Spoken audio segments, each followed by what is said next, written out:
Hej, det er Emilie F. Larsen. Jeg har tænkt mig at bygge en hel masse figurer fra Minecraft, monumenter.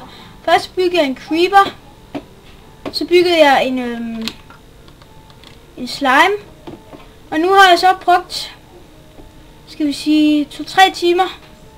Og virkelig brugt al min tid på at bygge en gris. Den har været en udfordring for mig, fordi jeg anede ikke, hvordan jeg skulle designe den. Men nu har jeg så kommet frem til noget. Det er det, jeg aner ikke, hvad det skal få. Det er bare en trappe heroppe. Så kommer den herind. Det er selve. Her er der selvfølgelig stegt svinekotelet, som jeg altid plejer. Ligge i 4 kister med bogreoler. Så kan man komme ned til benene her. Fordi det synes jeg, det var nemlig det, som man startede med. Det var at lave benene. Den kan man så komme ned til. Og der er også de her ben herover. Der er også en stige ned. Og der også. Så kan man komme op til hovedet. Det er rimelig stort. Men så skulle det lave et lille rum. Så har jeg så valgt at lave en form for et hjerte.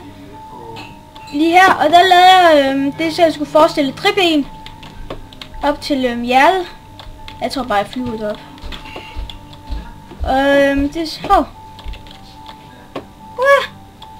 Det er så et lille rum. Men det er jo det.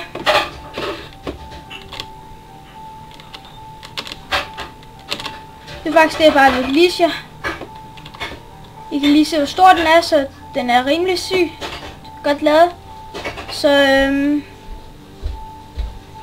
vi ses, ikke? Først skal vi lige ned til den lille bogkris. Jeg har måske hørt om noget, der hedder læsehesten. Nu har jeg lavet en, der hedder læsegrisen. Og den læser så meget. Du må ikke... Men farvel!